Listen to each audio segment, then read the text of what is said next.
Good afternoon, participants. Let me introduce our speaker, Mr. Gagandeep. Mr. Gagandeep is a mechanical engineer by education, having worked within the past with medical 3D printing and specializing in customized craniomaxillofacial CMF region implant design for facial reconstruction. Then he followed his passion to be associated as an application engineer at Materialize Malaysia.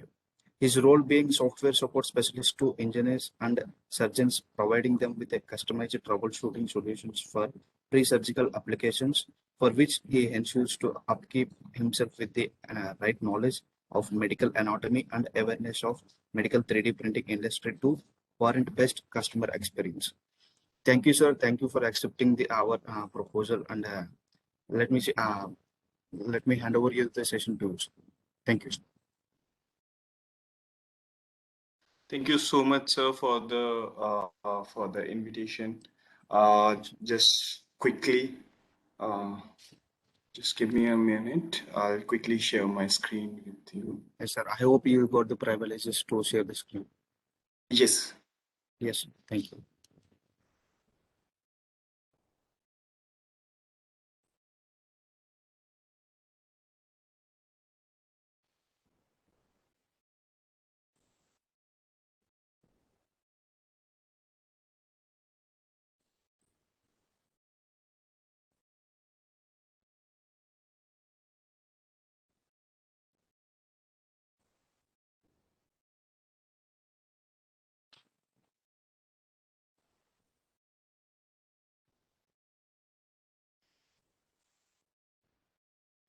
Just a minute, huh? So just Yes, sir. Yes, no problem. No problem.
yeah. Is it visible to everyone? Yes, sir. It's visible. You Yes, can carry. it's visible. Okay. Thank you so much. First of all, I would like to thank to NIT Varangal to inviting me for this event. And just a quick introduction. Hi everyone. My name is Gagan, and I'm an application engineer from Materialize Malaysia, and I'm taking care of India market. And today's my topic of presentation is Materialize MIS workflow in medical 3D printing. And just give you a little bit brief about what exactly is MIS. MIS is basically our software name. It's Mimix Innovation Suite. It's a suite of two software, Mimix and Thematic, which help you to convert your images into 3D, and it help you to design your implant. So today I'll be talking about like how you can optimize your workflow of your image conversion, of your implant designing, and how you can automate that. What are the new features we have recently to automate the workflow? So before getting into the main content of the presentation, I would like to give you a small brief about our company Materialize. So Materialize was established in 1990. This is our founder, Mr. Fried. And he's also a CEO when he saw one of the first 3D printing machine at a research institute in Bremen, Germany, and he immediately realized the huge potential of the potential of this technology. Since the research institute he was working for at that time was unable to invest in 3D printing, so Fried purchased one of the first commercial available 3D printer at that time and started his own company, Materialize. While exploring the possibility of 3D printing, he immediately focused on application rather than on the machine. And together with his team, he found out that software and the design of the part to be printed were crucial to ensure good quality for the printed products. So it's not all about the 3D printing. So you guys all into the 3D printing. So it's not the quality of the final product is not about only about the 3D printer you are using. It's also about the software you are using to design that product and the software you are using to optimize that 3D bit. Meanwhile, after 30 years, today this year we have completed 31 years of building this company to what it is now. Materialize is a global active company with over 1,200 people working across several continents. We'll all work toward the same mission, that is to use our competencies and 3D to create a better and healthier world with a personal touch. So we don't manufacture or sell printers, but we help our customer with services and software tools that allow them to use 3D printing for a specific purpose. Because if you Google our company name Materialize of 3D printing company, so the Materialize name will pop up first. So most of the people, they think, okay, we also sell 3D printers, but we don't manufacture or sell our 3D printers. But we can give you the services, we can help you with the software and the services for 3D printing. Innovation is our focus. Therefore, we continue to spend a significant part of our total revenue on R&D and have several patent pending. Yep. So Materialize serve in different market for industrial, medical, and consumer application. Our 3D printing software segment provides software tools to our customer that allow them to run their 3D printer and additive manufacturing plants. Our software program Magix and Streamix are the golden standard in the industry and allow you to get most of your 3D printing plant. So now all over the world, if you're buying a metal printer, so the software which come along with that metal printer is Magix software or Streamix software, which is the gold standard for 3D printing to create your support structure to optimize your bed. Our industrial productions segment, that's a second segment, this one. Yep, this one. So our industrial production segment benefit from manufacturing plant containing more than 130 industrial grade 3D printers and to provide prototype and additive manufacturing parts for the industrial and the consumer market. So not only the software business, but if you want us to give you the service, if you want us to print them, the 3D model for you, we can also provide that service. And we have more than 130 industrial grade 3D printer, as I mentioned, in our Germany office in Bremen and also in our Belgium office. Our third segment is the medical segment, which serve medical device companies, hospital, as well as academia with both the software and services. So in the next slide, I'll be go through into more details regarding this segment. Yeah. So in order to give you a more comprehensive overview, let me explain our field of activity within our medical segment. We supply solution to three customer groups: academic researchers, medical device companies, and hospitals. So today we'll be focusing more on the university and research centers. Yeah. So this is a typical workflow of a medical 3D printing. This process is generally known as reverse engineering in the engineering world. It starts with acquiring CT images or MRI images, which is in the 2D format, or most commonly used is the DICOM format. The DICOM data is then processed using the software as Mimics to create a 3D model of the anatomy.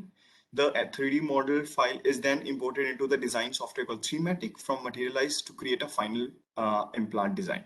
So once you have that design, you can just directly export the 3MF file or your STL file or OBJ file, depending on which 3D printer you are using, and you can directly print it. And this is the final model you can see here. This is a pre-surgical model of a heart. This is the typical workflow of medical 3D printing. Okay, so in the next few slides, I'll be talking about the steps which I mentioned in the last slides in details. The first step is, which might also be often overlooked in the image acquisition. So it is important to note that the input is a crucial as the output of the, so that the accuracy of your final model is depending upon your scan. It is best to have a protocol for each modality and each anatomy to ensure the consistency and avoid the risk with artifacts. So it's not about which software you are using only, or which 3D printer you are using only, the image you are taking. So if you are working on a CT images, if you are working on a MRI images, then there should be like you should follow some protocols before importing into any segmentation software. So we have created our own protocols. For example, for a CBCT, if you are working on a CMF case, if you're designing if you're designing a bending plate for a CMF case, so there are some protocols for that. For example, there should be a minimum slice thickness. For example, 1 mm. There should be a particular gantry angle. So these are the protocols. So make sure you are following those protocols before taking the CT scan or before taking the DICOM files from the CT scanner. Now the second step is the segment the anatomy. The step which convert your slices of image into a 3D model is called segmentation. Okay, where we are able to assign a value to your anatomy or and use that as an input to create a 3D model. Okay, so when you import the DICOM file, we have some predefined values. For example, if you want, if the region of interest is your bone, so there is a standard value for that. Like, so for example, 226 Hounsfield unit 213001386. If this is a standard value, so we have some predefined values. So you select those values and you convert that 2D file into 3D. So this process is called segmentation. So hence it's important to have a software that is robust and able to handle different type of anatomy and is also medically certified. If it is used for the clinical cases. It's very important the software that you are using, it should be medical certified. Why the software should be medical certified? Because there are a lot of freeware software available in the market right now, and there are some conventional players who are coming into the medical business, but they are not using the FDA software. So why the certification is required? Because you are now you are not working on a machine, you are working on a patient data. So you are designing something, you are designing a device, you are designing an implant which will go inside the patient body. So we can't take a risk on that. So that's why the FDA have some guidelines. So if a software is FDA approved or CE certified, then only you can use it for the clinical cases. Yeah, so this is the second part, which is segment anatomy. Now the third part is to convert the segmented mask into the 3D model. So once you created the 3D model, one can also check the accuracy of the 3D model with respect to the image data. So convert a 3D model best, as you can see, accuracy check. Now, why the accuracy is very important? So same thing. So now if you are using a certified software, there are some automatic tools where you can check the accuracy. The size should be 1:1. There should be no scaling in the actual model, because you are designing an implant which should fit to that particular patient, correct? So the software should be robust enough so that it can check the accuracy of your final model also. Now editing a 3D model, just segmenting the scanned anatomy is not sufficient oftentimes. Edit to the model need to done. For example, in this case, this is actually a DORV case. We visualize the VHD hollowed and cut open. Now, sometime you can't just go with the segmentation, with the automatic segmentation thing. Why? Because there are some. So if I take an example of CBCT scan, and if a doctor want to plan a surgery, a orthodontic surgery, and patient already have a braces. So what will happen that because of that basis, artifacts will come, and because of those artifacts, the teeth will not be will not the surgeon will not be able to see the teeth, the roots clearly, right? So is also editing is also a very important step during this whole segmentation process. Now, this is the last step of the process. If the downstream application now from the software, you can use this. You can use the final model for various application, like for FEA, if you want to check the strength of your model, or your not okay. I'm so sorry. Yeah, and if you want to simulate the surgery, uh, and if you want to 3D print the model, so depending upon the different downstream application, if the downstream application is 3D printing, uh, then in this step, you can prepare your model for 3D printing by fixing the model, label it, and creating the support structure using the Materialize Magic software. Now, fixing is also a very important factor, because you are working on a STL file, and the quality of the STL will dictate the final 3D printed model. So it should be fixed. There should be no overlapping triangle. It should be watertight.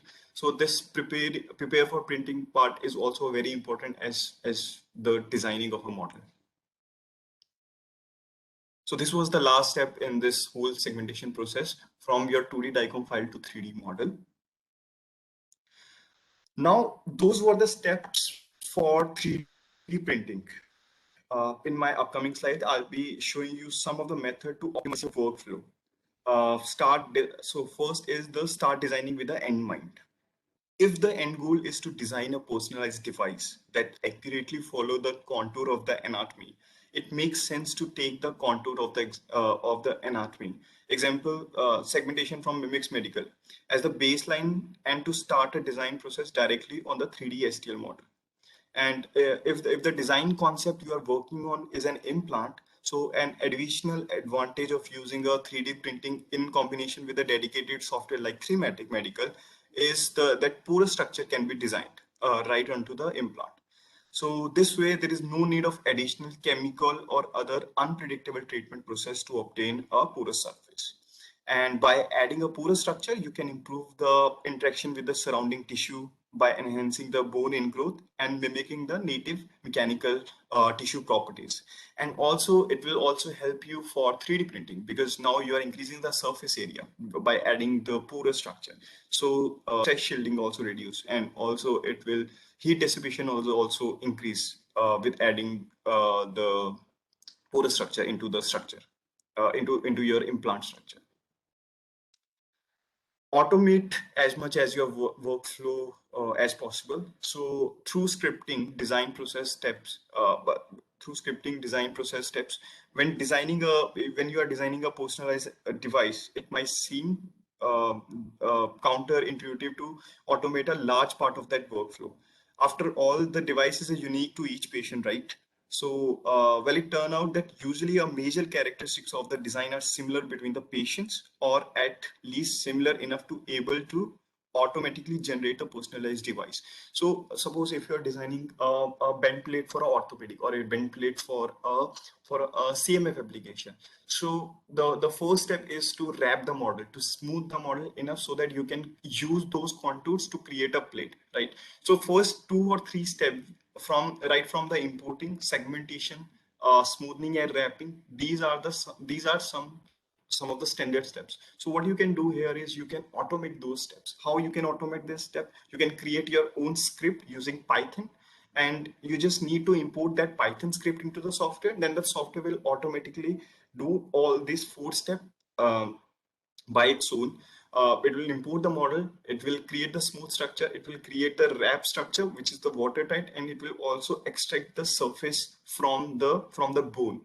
So these steps are the standard step for a implant designing, and you can automate those steps using the Python script. Now, this is the last time in this workflow optimization. Use the latest and most powerful tool. The first point is, so Thematic Medical 16 contains several new improved tools that can help to make your design process as fast as easy as possible. Now, second is get proper training. We cannot stress enough how much time you might be able to save on your project with the proper training for this type of work you do. But this will help to use the software as their maximum potential. So, for example, if you are using only software for the segmentation, there might be some tools which might you don't know, which can be used for fixing the STL file before 3D printing. So those things can be done if you are getting a proper training. The second last step is the avoid design iteration. How you can avoid the design iteration. So you can avoid that by involving the surgeons in the critical decision points in your design process. Think of the design decision that might have an impact on the surgical procedure, the patient outcome, or that simply depend upon the surgeon preference. You can also use a new tool. It's a cloud-based tool, which is Mimics Viewer. You can make those models available for the surgeon to review at their convenience in very intuitive way and on their preferred time of device. So good collaboration between, so how this will help, it will help to, or a good collaboration between engineer and surgeon, and which is very essential to get from an image to well-performing device in time. So this is how you can avoid the design iterations. Now the various application. Okay, so our software has been used for a variety of application, the majority of which are in using biomedical engineering department, medical school, and natural sciences department. Yeah. So one of the main application of our software is in a computational biomechanical field. So computational biomechanical field can be further subordered to mechanic of heart tissue, which is your bone mechanics, orthopedic, cardiovascular, and your CMF. So now in next few slides, I'll be going through some of the case study where they have used some of the university where they have used the software and published some papers and have done some research on that. This is the calculation of muscle forces under the consideration of femoral bending moment. So the aim of that study was the study introduced a new approach for computing a lower extremities muscle forces by incorporating the equation that consider bone structure and prevention of bending by load reduction into existing optimized algorithm. So the lower extremity muscle and joint forces during a normal gait were calculated and compared using two different optimization approach. And how they have used the Mimic software, Mimics has been used to create a subject-specific anatomy model of the lower extremity, which is obtained from a MRI of a healthy male and then was used for a simulation. And then FEA was used to calculate the femoral load. And what was the result? This finding of this study show that that the new approach improved the accuracy of a femoral stress and strain simulation. Structural overload caused by the bending can be avoided during the inverse calculation of our muscle forces. So this was the result. So, and this is how they use the Mimic software here in this study. This is actually a very interesting case where we have directly materialize directly work with the end customer. So in June 2015, there was a news of Medical First where a sea turtle received a 3D printed beak implant. So this, as you guys can see, this one, this is actually a implant, a 3D printed implant, and this one, these two. So a beak implant after a collision with the propeller. So after being hit by a boat propeller, a 45 kg sea turtle lost 2/3 of its upper and lower jaw and was unable to eat or swim on its own. So the University of Turkey started to look for a solution to reconstruct the beak and finally contacted a Turkish 3D printing service bureau. And How they use the Mimic software here. So Materialize Mimics has been used to to design the implant, which could create an exact replica of the beak and adjoining the region that had broken off. And we HQ people, our Materialize HQ, which is in Belgium. So Belgium team and this university had worked together to design this implant. So what they have done, they take the replica, they had taken the mirror image of the left side to the right side, and then they designed the beak implant, and then they 3D printed. So the result was ultimately the beak was successfully fitted onto the turtle with a multiple screws. So as you can see here, so these are the screws, and these are the beak implant, which is printed in titanium. Okay. The aim of the now next one, this is from the India only, from Anna University. The aim of the study is to predict the porosity of the bone scaffold model with a unit cell design of U-bend curve with a square primitive. And how they have used this Mimic software. The patient CT scan data of the femur bone in DICOM format is exported into Mimics, converted into 3D model. Now what they have done, once they had the 3D model of a femur bone, the 4 layers of a femur bone were selected for creation of customized femur bone scaffold. Okay, so they had taken only the 4 layers of the femur bone and converted that into the, so this third image, as you can see, so this is a thematic software, and they had taken only the 4 layers of the femur bone. And then the 4 layers of the bone and a pattern were imported into thematic to create a customized bone scaffold. So this was the assembled unit cell pattern, and they did the Boolean. They had subtracted this pattern from the bone from the bone part, and this is what they had got. And what was the result? It was found that the customized femur bone scaffold for the unit cell design of a U-bend curve with a square primitive of pore size 0.8 mm diameter, sorry, and interdistance of 0.7, sorry, gives higher porosity of 56.58% compared to the other scaffold. So these models were then fabricated using the 3D printing technologies. So this helps to increase the porosity by 56.58% as compared to the conventional method. This is also a case study from the University of Queensland, where Dr. Olga, so she's also our customer, who are using our software. And in this research, what they have done is they had used the microcity.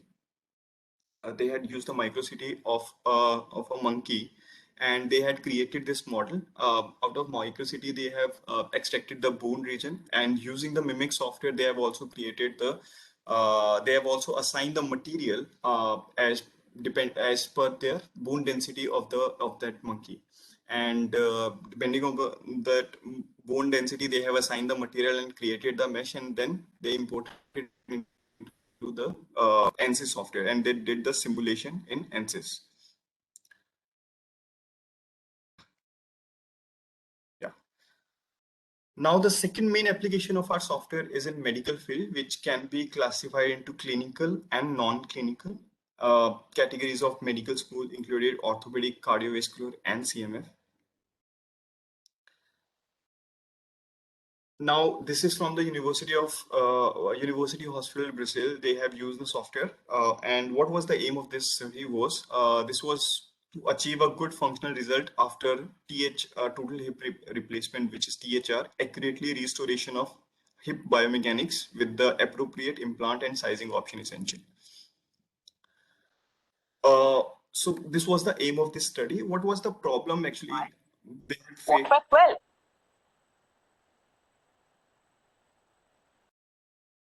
I'm sorry. You have any question?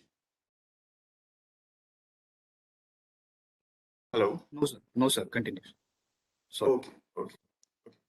So what was the problem here? To this end, they had already segmented and landmark all their femurs and implant, but were running into the problem that it was very time consuming because they were using more than 100 plus femur bones. and they were segmenting each and every bone and using the landmark techniques to create the different landmarks in the femur bone. Um, so it was actually very time consuming. And how MIS helped?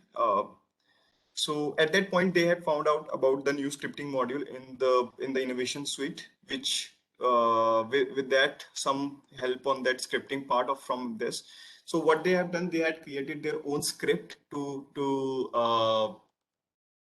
I'm sorry. They had created their own script to automate the segmentation process and also automate the landmarking process. As you can see this window, this is actually a window created using the Python language. So they had created their own script. So they just imported that script and the software automatically segmented the femur bone, and also it also indicates it also shows this window and indicates where to put the landmark. So they automated that process. So at the time taken for this initially, which were taking 2 days for one femur bone, they reduced the time from 3 bones per day. So that much time they had reduced using the scripting module, using the automation method.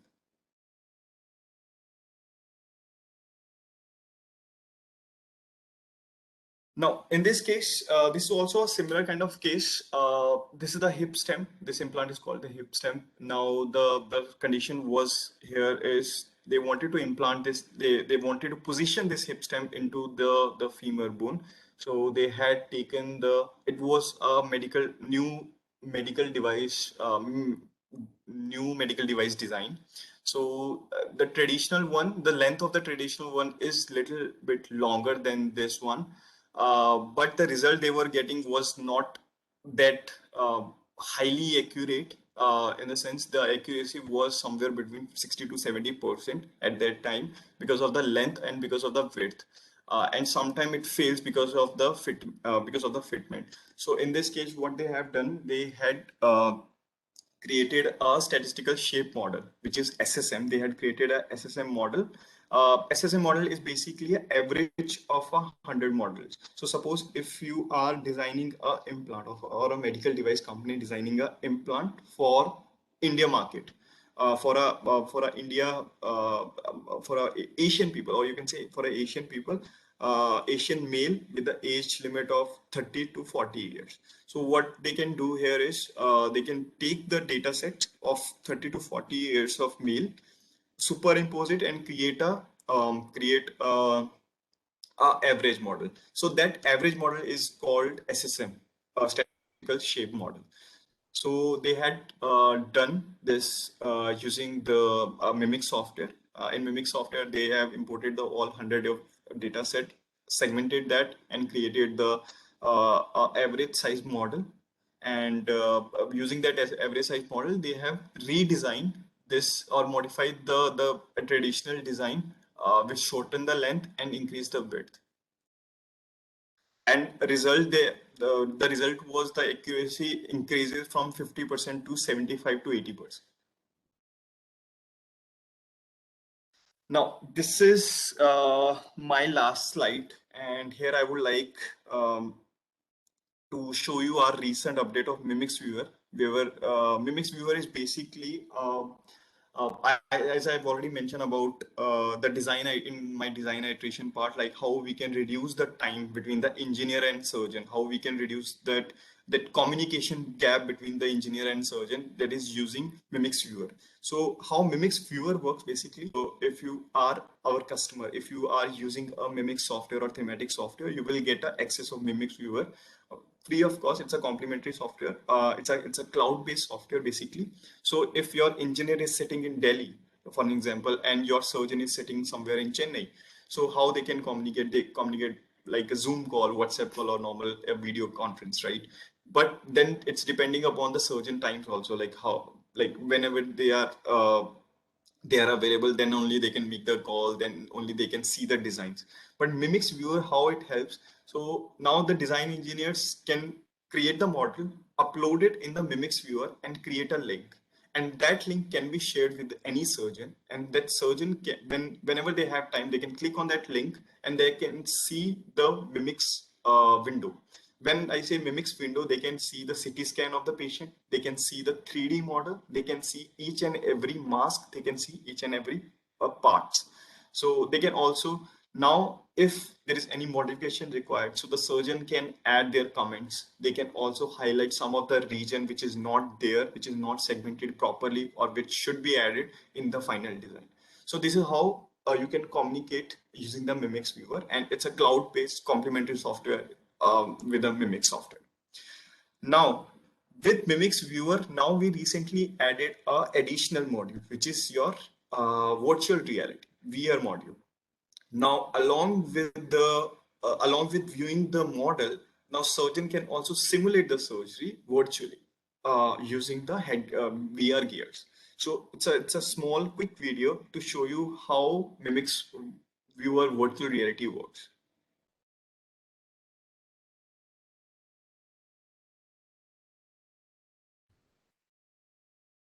So this is the Mimics viewer UI.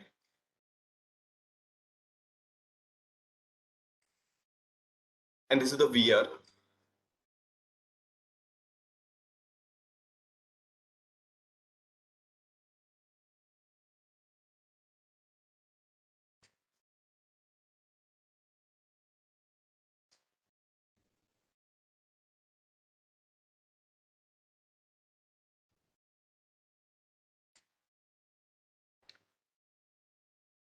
Yes. So as you saw, there was a device inside that heart model, right? So here you can also, the surgeon can also see inside what exactly inside in that vein or in that aorta. In this case, it was in aorta. So what exactly inside the aorta? So this is how the VR can work, and this is how it can reduce the communication gap between the engineer and the surgeon. So that's it from my side. Now, in case if you guys have any question, you can contact us. Ayushi Bhan, she's an account manager for India market, and she handles the commercial part. And of course, I'm handling the technical part. You can mail us. And now the floor is open for Q&A. In case if you have any question, just let us know.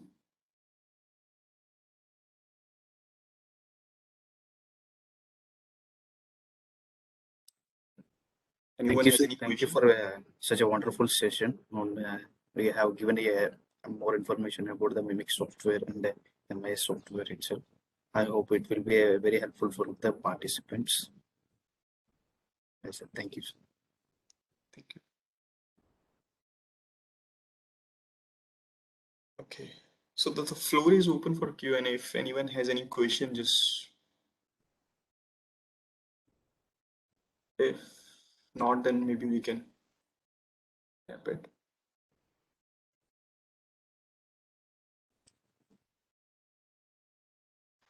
Okay.